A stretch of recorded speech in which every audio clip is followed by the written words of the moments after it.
دینداروں، سب سے پیشتر ہمارے آقا نامدار امام زمان مالک دو جہان نور خدا بن برحق نور مولانا شاہ کریم الحسین حاضر امام کے مبارک نام پہ صلوات پڑھیے۔ اللہم صلی علی محمد و آل محمد۔ دینداروں، ہمارے طریقے میں، ہمارے انڈین ٹریڈیشن میں مذہب پر عمل کرنے کے دوران اور روحانیت کے سفر کے حوالے سے دو ایسے ٹرم استعمال ہوتے ہیں جو بہت ہی پرمعنی ہیں۔ ان میں سے ایک سکرت ہے اور دوسرا سمر ہے۔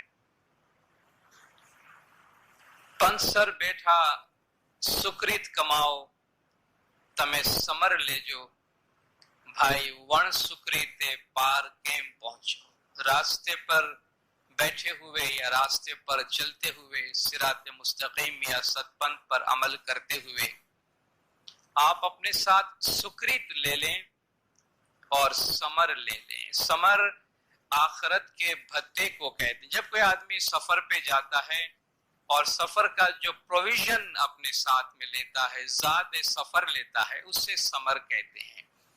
تو مرحوم کے پیچھے جب ہم کوئی سمر کرتے ہیں تو اس کا مطلب یہ ہے کہ ہم کوئی نیک کام کر کے ایک توشہ، ایک پروویژن اس کو ساتھ میں دیتے ہیں۔ اور خدا فرماتا ہے وَتَزَوَّدُوا فَإِنَّ خَيْرَ الزَّادِ التَّقْوَىٰ، کہ جب تم سفر میں جاتے ہو تو رخت سفر، سامان سفر اپنے ساتھ لے کے چلو، اور سب سے اچھا جو رخت سفر ہے وہ تقوی ہے، یعنی پاکیزگی ہے۔ تو فرماتے ہیں کہ راستے پر چلتے ہوئے، عمل کرتے ہوئے تم سکرت اپنے ساتھ لو اور سمر لو۔ سکرت کے بغیر تم پار کیسے پہنچ سکو گے؟ دور دیش جاونا ویرا مارگ دوہلو، اے وکڑی مارگ کیم کری پار پہنچو۔ بڑا لمبا سفر ہے، دور ملک جانا ہے اور یہ راستہ بھی دشوار ہے۔ اس راستے کو آپ کیسے عبور کر سکو گے؟ تو اس کے لیے سکرت کا سمر، سکرت اور سمر اپنے ساتھ لینا ضروری ہے۔ تو آج اس روحانی مجلس میں ہم سکرت کے حوالے سے کچھ بات کریں گے۔ سکرت کا ٹرم جو گنان میں استعمال ہوا ہے، اس کے بنیادی طور پر دو بڑے معنی یا دو بڑے کانٹیکسٹ استعمال ہوئے ہیں۔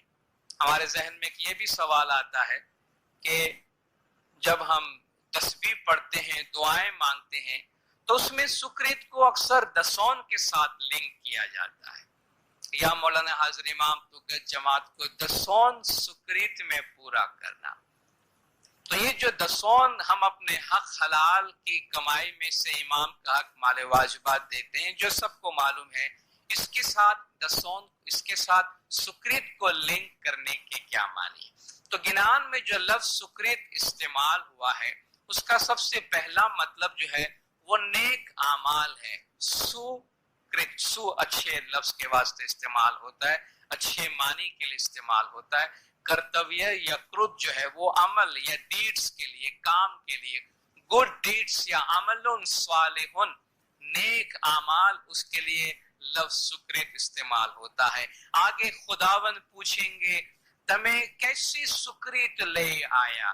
جب تم سفر میں آگے چلو گے تو خدا تم سے پوچھے گا تم سکرت اپنے ساتھ کیا لے کر آئے ہو؟ ساچی سکرت لینے چال جو نہیں تو پرشو لگ 84 ماہ۔ سچا سکرت، سچی سکرت اپنے ساتھ لے کر چلنا، ورنہ پھر تم جنموں کے چکر میں پڑ جاؤ گے۔ تو یہاں جو سکرت کا لفظ استعمال ہوا ہے وہ نیک اعمال کے لیے اچھے معنی کے واسطے استعمال ہوا ہے۔ ایک اور جو سکرت کا لفظ استعمال ہوتا ہے وہ گھٹ پاٹ کی سیریمنی کے دوران ہم ایک میٹھا حلوہ وہاں پہ رکھتے ہیں، اس کو بھی سکرت کہتے ہیں۔ اس کے کچھ انگریڈینٹس ہمیں بتائے گئے ہیں کہ کھیر کھان گرت امرت بھوجن اے لاویے سار، اے 5 وستو بھیڑی کری بھائی تینو کر جو تھا۔ یہ جو سکرت کا کانسیپٹ اس حوالے سے گنان میں ہے، وہ آپ اگر گنان میں ہمارے ٹریڈیشن اور ہسٹری کو دیکھیں گے، ماضی میں جہاں مختلف جگوں کے حوالے سے بات کیا گیا ہے، تو الگ الگ جگوں میں جو قربانی کا تصور تھا کہ بھئی پہلا جگ میں یہ تھا اور دوسرے جگ میں یہ تھا، تیسرے جگ میں یہ تھا، تو آج کے زمانے میں، آج کل جگ میں سکرت کو قربانی کا نام دیا گیا ہے۔ قرآن میں بھی آپ دیکھیں گے خدا زکوٰۃ کا ذکر کرتا ہے، خدا کے راہ میں خدا کا حق دینے کا ذکر کرتا ہے، مگر اس کے ساتھ ساتھ قربانی کا بھی ذکر کرتا ہے، قرض حسنہ کا بھی ذکر کرتا ہے۔ تو فرماتے ہیں یہ جو سکرت ہے، کھیر کھان گرت امرت بھوجن ست تڑے مکھے دیجے، کہ یہ کھیر یعنی دودھ، کھانڈ یعنی شکر، گرت یعنی گھی، امرت بھوجن اچھے اچھے کھانے، یا آب شفا اور ویٹ آٹا کے لیے بھی استعمال ہوا ہے۔ یہ 5 چیزیں پیر فرماتے ہیں، ان کو جمع کر کے ان کا تھال کرنا، اور یہ جو جماعت خانے میں سکریت بنایا جاتا ہے، یہ جماعت کی طرف سے آفرنگ ہے، قربانی ہے۔ یہ سکریت جماعت کی طرف سے تیار ہوتی ہے، اور یہ امام کے حضور میں ایک سمبولک آفرنگ ہے، ایک سمبولک سیکریفائس ہے، اور اس سمبولک سیکریفائس کی کچھ باطنی معنی ہے جس پہ ہم بعد میں آتے ہیں۔ ان انگریڈینٹس کے کیا معنی ہے؟ تو جب یہ دعا مانگا جاتا ہے، دعا مانگتے ہیں کہ یا مولانا حاضر امام تو گج جماعت کو دسون سکریت میں پورا رکھنا، اس کا مطلب یہ ہے کہ گج جماعت پر جو کمپلسری امام کا حق دسون مال واجبات دینا ہے اس میں، اور جو سیکریفائس ہے، جو قربانیاں دینی ہے، جو دان سخاوت ہے، اس میں بھی پورا رکھنا۔ تو سکریت چونکہ جماعت کی طرف سے تیار ہوتی ہے، اس لیے اس میں جماعت کا پارٹیسپیشن ہونا ضروری ہے۔ جماعت سکریت میں پارٹیسپیٹ کرتی ہے۔ جماعت سکریت میں کس طرح پارٹیسپیٹ کرتی ہے؟ ہر جماعت کا اپنا اپنا نظام ہوتا ہے۔ جماعت کی دیندار سکریت کی امیدواری کر کے پارٹیسپیٹ کرتے ہیں، یا سکریت کے لیے اپنے من مراد پیسے مکھی کامڑے صاحبان کو دے دیتے ہیں، یا جب ہم آب شفا پینے جاتے ہیں تو پاٹ پر سکریت کے طور پر اپنا حصہ ہم ڈال دیتے ہیں۔ تو یہ ہماری طرف سے ایک لازمی چیز ہے مذہب پہ عمل کے دوران، کہ سکریت کے اندر شامل ہونے کے لیے اپنا حصہ ادا کرنا چاہیے، وہ ہم کسی بھی طریقے سے ادا کریں۔ تو یہ اس سوال کے حوالے سے ہے کہ دسون کے ساتھ سکریت کو کیوں لنک کیا گیا ہے۔ اب ہم آتے ہیں جو سکریت کے کچھ باطنی معنی ہیں۔ کھیر کھان گرت امرت بھوجن، ظاہر ہے کہ مذہب میں جو سمبولزم ہے، مذہب میں جو علامتیت ہے، وہ ایک بہت امپورٹنٹ رول ادا کرتی ہے۔ اس وقت پاٹ کے اوپر آپ کو چیزیں نظر آتی ہے، دراصل ان چیزوں کی ویلیو نہیں ہے۔ جب ہم دعا کرانے آتے ہیں تو اپنا ہاتھ جوڑتے ہیں یا کچھ کلمات ادا کرتے ہیں، دراصل یہ ایک لینگویج ہے۔ یہ جو جیسچرز ہے کہ ہم اپنا ہاتھ جوڑتے ہیں اور کچھ مکالمہ ہوتا ہے، کچھ ڈائیلاگ ہوتا ہے، کچھ ہم کہتے ہیں، کچھ ہمیں جوابات دیے جاتے ہیں، یہ ایک ریلیجیس لینگویج ہے۔ یہ جو باتیں ظاہر میں ہیں، یہ خود اپنی جگہ پہ اینڈز نہیں ہے، مقاصد نہیں ہے، اس کے پیچھے جو اینڈ، یہ تو مینز ہیں۔ جب ہم چھانٹا لیتے ہیں تو خاص انداز میں ہم جاتے ہیں، نذرانہ دیتے ہیں، ہاتھ جوڑتے ہیں، کچھ باتیں کہتے ہیں، کچھ سنتے ہیں، اور پانی کا استعمال ہوتا ہے، چہرے پہ چھڑکا جاتا ہے۔ ان سب میں میننگ ہے، ان سب میں پیغام ہے۔ اگر اس میں کوئی پیغام نہ ہو تو پھر تو ہم ظاہر پرست بن جائیں گے، پانی پرست بن جائیں گے، انسان پرست بن جائیں گے۔ یہ ایک عمل ہے جس کو عملی جامہ پہنایا جاتا ہے، اس کے پیچھے کچھ سمبولک میننگ ہوتی ہے۔ اسی طرح سکریت جو جماعت کی طرف سے امام کی خدمت میں ایک آفرنگ ہے، وہ ایک پیغام ہے جماعت کی طرف سے، قربانی کا پیغام، ایک باطنی قربانی کا پیغام ہے، اور وہ بھی گنان ہی کے کانٹیکسٹ میں آپ دیکھیں گے کہ ہمیں کچھ اچھے کام کرنے اور کچھ برے کاموں سے روکنے کے لیے کہا گیا ہے۔ اور یہ جو 5 کے الفاظ ہیں، یہ بار بار گنانوں میں استعمال ہوتے رہے ہیں، جو ہمارے طریقے کانٹیکسٹ میں ایک امپورٹنٹ فگر ہے۔ تو گنانوں کی تعلیم میں ہمیں بتایا گیا ہے کہ ہمیں 5 برائیوں سے دور رہنا ہے، ہمیں 5 اچھائیوں پہ عمل کرنا ہے. اگر ان میں سے کچھ چیزوں کو ہم اپنے ذہن میں رکھ سکیں، یہ رخت سفر ہے، یہ روحانیت کے سفر کا توشہ ہے، اور اس کے میننگ بھی ہمیں معلوم ہو، کانٹیکسٹ بھی معلوم ہو، تو شاید ہم اپنی زندگی کو بہتر کر سکتے ہیں، اور آخرت کا جو ہمارا سفر ہے وہ آسان ہو سکتا ہے. کیونکہ روحانیت کے اسی سفر کے واسطے ہم سے کہا گیا ہے کہ پانچیں چور اینے پنت سر بیٹھا، مارگ سر بیٹھا، تے دیکھنتا صحبت لوٹے. یہ جو سچ پنتھ کے راستے پہ تم چل رہے ہو، اس میں 5 چور تم پر حملہ آور ہونے کے واسطے بیٹھے ہیں. جے جیو ستگر نے وائے کے نہیں پورا، پانچے کھڑنگے نہیں شورا، تینے پھری پھری چورج لوٹے. جو مولا کے فرمان پہ عمل نہیں کرتا اور 5 تلواروں سے لیس نہیں ہے، ان پہ چور حملہ آور ہوں گے. جے جیو ستگر نے وائے کے 6 پورا، پانچے کھڑنگے 6 شورا، تینے کیم کری چورج لوٹے. جو مرشد کے فرمان پہ عمل کرتا ہے اور 5 تلواروں کا دھنی ہے، 5 تلواروں کو استعمال کرنا جانتا ہے، ان پہ یہ 5 چور حملہ آور نہیں ہوں گے. اب دیکھیں ان کو ہم سکریت کے ساتھ لنک کرتے ہیں. سکریت میں یہی باتیں کہی گئی ہیں کہ 5 چوروں سے بچنا ہے، 5 تلواروں کو سنبھالنا ہے، یعنی 5 برائیوں کو چھوڑنا ہے، 5 نیکیوں کو اجاگر کرنا ہے. اور جو 5 برائیاں ہیں جن سے بچنا ہے وہ کام، کرودھ، لوبھ، موہ، مد، اہنکار. تھوڑا تھوڑا اس پہ ہم بات کرتے ہیں. کام عام لفظوں میں ہم کہیں، چونکہ آپ میں سے جو گجراتی زبان جانتے ہیں ان کے لیے یہ لفظ مشکل نہیں ہے، اس کا پروپر کانٹیکسٹ اور پروپر میننگ ان کو معلوم ہے، مگر ہم اس کی بہت تشریح میں نہیں جا سکتے کیونکہ ہمیں زبان کی شائستگی کو مینٹین کرنا پڑتا ہے. کام کے معنی ہر وہ خواہشات جس میں ہم حیوان کے ساتھ کامن ہیں. افزائش نسل کی جو خواہشات ہوتی ہے اسے کام کہتے ہیں. نفسانی خواہشات جس کو جتنا بڑھاؤ اتنی بڑھتی ہے، اور اس میں وہ ایک حیوانیت کی چیز. ہمارا جو وجود ہے اس میں ہم نباتات بھی ہیں، حیوان بھی ہیں، انسان بھی ہے، اور جو چیز ہمیں حیوانوں سے الگ کرتی ہے وہ ہمارا انٹلیکٹ ہے، وہ ہماری عقل ہے جو ہمیں بتاتی ہے کیا اچھا ہے کیا برا ہے اور کہاں ہمیں بیلنس کرنے کی ضرورت ہے. تو جو ہمارے حیوانی خواہشات ہیں، جو نفسانی خواہشات ہیں، جو کارنل ڈیزائرز ہیں، ان ڈیزائرز پہ کنٹرول کرنے کو کہا گیا ہے کام. دوسرا ہے کرودھ، غصہ، ریج، اینگر. غصے میں آ کے نہ معلوم ہم کیا سے کیا کر بیٹھتے ہیں، کیا سے کیا کہہ بیٹھتے ہیں. اور سب سے بڑی بات تو یہ ہے کہ ہم میں سے بہت اس معاملے میں شاید لاچار ہے، جو کہتے ہیں بھئی ہم کیا کریں، اپنے غصے پہ ہم قابو کر نہیں سکتے ہیں، ہم انسان ہیں، ہمیں غصہ آ جاتا ہے، ہم انسان ہیں، ہمیں غصہ آ جاتا ہے.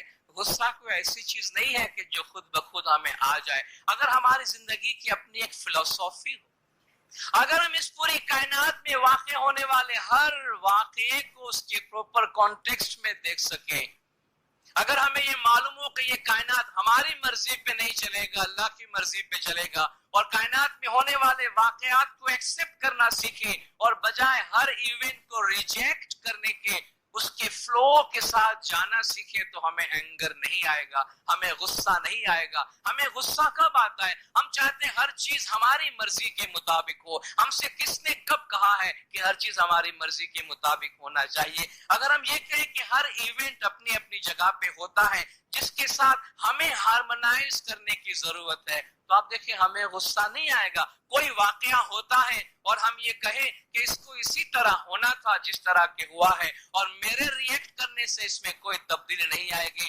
تو آپ دیکھیے وہ اینگر ہمیں متاثر نہیں کرے گا، ہمیں مفلوج نہیں کرے گا، ہم اس غصے سے آزاد رہیں گے.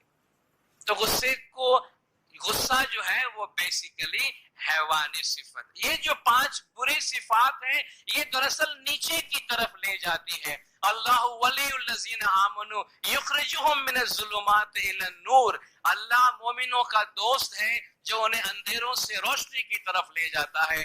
والذین کفروا اولیاؤہم الطاغوت یخرجونہم من النور الی الظلمات. جو کافر ہیں وہ بت پرست ہیں, ان کی خدا ایسی چیزیں ہیں جو انہیں نور سے اندھیرے کی طرف لے جاتے ہیں. تو یہ کام کرو لوب موہ مت ہمیں نیچے کی طرف ڈارکنیس کی طرف لے جاتے ہیں. ست صبوری خمیہ ایمان ذکر ہمیں نور کی طرف لے جاتے ہیں. تو ان چیزوں پہ قابو کرنا ہم اپنے آپ کو اندھیرے سے بچا سکتے ہیں. کام, کرودھ, لوب, لالچ, زیادہ کی چاہت. انسان اپنے نیڈ اور اپنے گریڈ میں فرق نہیں کر پاتا ہے. آج ہماری ضرورت کیا ہے, ہماری خواہش کیا ہے. مجھے معلوم نہیں آپ تک یہ گائیڈنس پہنچی ہے یا نہیں. میں جب ریسنٹلی انڈیا میں تھا تو وہاں بتایا گیا کہ مولانا حاضر امام کی طرف سے جماعت میں سمپلسٹی کے لیے اور اپنے لائف کو اکنومائز کرنے کے واسطے جو گائیڈنس آئی ہے اس میں ایک جملے پہ بڑا زور دیا گیا. تو امام نے فرمایا کہ ہم چاہتے ہیں ہمارے روحانی بچے اپنی خواہشات اور اپنے نیڈ کے درمیان فرق کرنا سیکھیں. ہمارے روحانی بچے اپنے ڈیزائرز اور نیڈ کے درمیان فرق کرنا سیکھیں. آپ کی خواہشات کیا ہے کہ آپ کے پاس کیا کیا ہو, اور آپ کی ضرورت کیا ہے کہ آپ کے پاس کیا کیا ہو. اس میں فرق کریں. ضرورت کے لیول پہ رہیں, خواہشات کے لیول پہ نہیں. ضرورت کے لیول پہ رہیں گے تو اپنے چادر کے اندر پاؤں رہے گی. خواہشات کی کوئی حد نہیں ہے, ہمیشہ دکھی رہیں گے. تو یہ لوب کا جو ہمارا لیول ہے اس لیول پہ نہ رہے. کام, کرودھ, لوب, موہ, فرفتہ ہو جانا, اٹیچڈ ہو جانا تمام دنیاوی چیزوں کے ساتھ. آپ میں سے چونکہ اس میں آج تفصیلی بات نہیں کروں گا, جو اپنے وعظوں میں انٹرسٹ رکھتے ہیں, پرسوں امین آباد میں جو روحانی مجلس ہے اس میں 7 قسم کے موہ پہ بات کروں گا. 7 types of attachment. 7 قسم کی ایسی اٹیچمنٹ جو ہمیں دکھی کرتے ہیں. دنیا میں ہمارے جتنے بھی دکھ اور پریشانیاں ہیں ان سب کی روٹ میں آپ جائیں گے تو وہ اٹیچمنٹ ہے, وہ لگن ہے, وہ موہ ہے چیزوں کے ساتھ, بہت سارے چیزوں کے ساتھ. تو ایسے 7 قسم کے اٹیچمنٹس ہیں جس پہ ہم وہاں بات کریں گے. تو یہ جو چیزوں کے ساتھ ہمارا اٹیچمنٹ ہے کہتے یہ بھی ہمیں نیچے کی طرف لے جاتا ہے. اور 5ویں چیز مد اہنکار. کام, کرودھ, لوب, موہ. مد اہنکار کیا ہے؟ بڑائی, گھمنڈ, اپنے آپ کو مخلوق نہ سمجھنا, خدا سمجھنا, اپنے آپ کو بہت بڑا سمجھنا. اور یہ اتنا بڑا گناہ ہے, اتنی بڑی برائی ہے جسے خدا کبھی معاف نہیں کرتا. بار بار خدا ہمیں یاد دلاتا ہے کہ اللہ اکبر, خدا سب سے بڑا ہے. ہمیں تعلیم دی گئی کہو الحمدللہ. کوئی بھی اچھا کام کرو تو یہ نہ کرو کہو کہ میں نے کیا ہے. 50 سال پہلے, 100 برس پہلے ہم نہیں تھے, 50 سال بعد, 100 سال کے بعد ہم نہیں ہوں گے. ہماری کیا ہستی ہے, ہم کیا ہیں اور ہم کیا کرتے ہیں, اور اس پر ہمارا اتنا گھمنڈ اور اتنی بڑائی. یہ ہمارا گھمنڈ, ہماری بڑائی ہمیں پریشان اور دکھی رکھتی ہے. بر بڑائی میرے شاہ کو نہ بھاوے, ہمیں ہیڑا کھیڑا تھے نے چالیا. میرے مولا کو بڑائی پسند نہیں ہے, ہم جھک کے رہے. تعلقات بھی وہاں خراب ہوتے ہیں جہاں بڑائی ہوتی ہے. جہاں حلیمی ہوتی ہے, آدمی پولائٹ رہتا ہے, ہمبل رہتا ہے, وہاں انسان کے تعلقات بھی خراب نہیں ہوتے. اس کے مقابلے میں جو 5 نیکیاں اپنانی ہیں وہ ہے سچائی. انسان صرف ایک چیز اپنے اندر اپنا لے کہ بھئی مجھے ہر معاملے میں سچا رہنا ہے, کوئی ڈرنے کی ضرورت نہیں. ہر کے حساب اشپاک از محاسبہ چیباک. فارسی میں کہتے ہیں جس کا حساب کتاب صاف ہے اس کو احتساب کا کوئی ڈر نہیں رہتا. 10 دفعہ آ کے اس کے کھاتے کو چیک کرے, ہاں بھائی آؤ لے لو چیک کرو. جس کا معاملہ بالکل صاف ہے اس کو کوئی چیک اور آڈیٹنگ سے کوئی ڈر نہیں لگتا ہے, اس کو 2 قسم کے کھاتے رکھنے کی ضرورت نہیں پڑتی. تو جو ایک پرنسپل اپنے لائف میں بنا لے کہ مجھے سچا رہنا ہے, تو وہ نیچر کے ساتھ، خدا کے ساتھ ہارمونائز ہوتا ہے، کیونکہ نیچر سچ ہے. نیچر کی بیوٹی یہ ہے کہ اس میں سچائی ہے، اس میں کوئی جھوٹ نہیں ہے. صبوری، صبر آپ کو ایک لحاظ سے آپ اس کو اینگر کے مقابلے میں رکھ سکتے ہیں. آپ حالات کو ریجیکٹ کرتے ہیں تو غصہ آتا ہے، اگر حالات کو ایکسپٹ کرتے ہیں تو صبر آتا ہے کہ بھئی یہ واقعہ اسی طرح ہوا.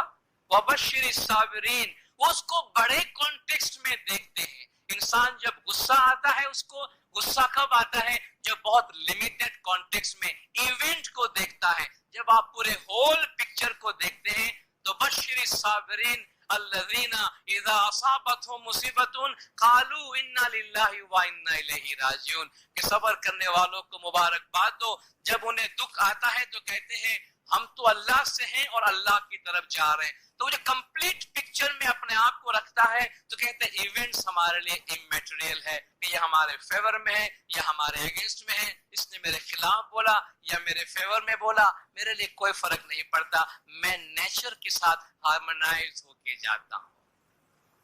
صبر اس بردباری کو کہتے ہیں. صبوری خمیاں، یہ جو 5 نیکیاں ہیں اس کا یہ سردار ہے. خمیاں یعنی فارگیونیس، معاف کریں. 5 تنتو ماں سردار چھے بھائی تینو خمیاں نام. ان 5 خوبیوں کا جو لیڈر ہے وہ فارگیونیس ہے. جے خمیاں راکھے دیہی ماں تینے تیاں سب اٹھی کرے سلام. جو اپنے اندر یہ معافی کا عنصر رکھتا ہے، جب قیامت کے دن وہ شخص آئے گا تو سب اٹھ کے سلام کریں گے کہ یہ خاص کوالٹی والا آدمی آیا ہے کہ جس میں معافی کا عنصر ہے. اور ایک چیز ہم یاد رکھیں، شاید ہم یہ سمجھتے ہیں کہ کسی نے ہمارا بگاڑا اور ہم نے کہا میں اس کو قیامت تک معاف نہیں کروں گا، تو ہم یہ سمجھتے ہیں کہ ہم اس کو پینلائز کر رہے ہیں، ہم اس کو سزا دے رہے ہیں، ہم اس کو پنشمنٹ دے رہے ہیں. ایسا ہی ہے نا کہ میں تجھے کبھی معاف نہیں کروں گا، اور ہم یہ سمجھتے ہیں کہ یہ کہہ کے اور یہ فیلنگ اپنے اندر رکھ کے گویا ہم سامنے والے کو سزا دے رہے ہیں. نہیں، ہم سامنے والے کو سزا نہیں دے رہے ہیں، ہم اپنی زندگی سامنے والے کے کنٹرول میں دے دیتے ہیں کہ جب وہ اب میرے سامنے آئے تو مجھے تکلیف ہوتی ہے، دکھ ہوتی ہے، تو میں کتنا لاچار ہو گیا کہ میری لائف وہ آدمی کنٹرول کر رہا ہے جس پہ مجھے غصہ ہے، جس کو میں معاف نہیں کر رہا ہوں.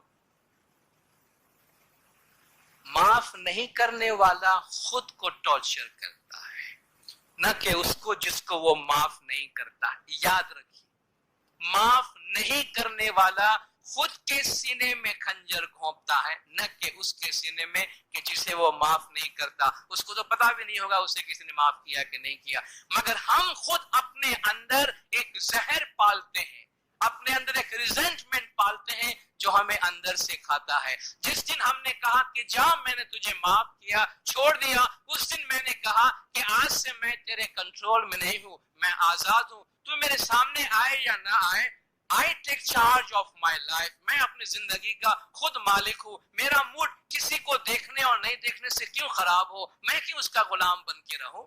تو آپ نے دیکھا جس پہ ہم غصہ کرتے ہیں، جس سے ہم معاف نہیں کرتے ہیں، ہم اس کے غلام بن جاتے ہیں. آزاد کریں اس کو بھی اور خود کو آزاد کریں. اس لیے معاف کرنے کو کہا گیا ہے کہ معاف کر کے ہم کسی پہ احسان نہیں کرتے، معاف کر کے اپنے آپ پہ احسان کرتے ہیں. اس لیے معافی کے عنصر کو بہت زیادہ اہمیت دی گئی ہے. صبور خمیاں ایمان مذہب کی بنیاد ہے.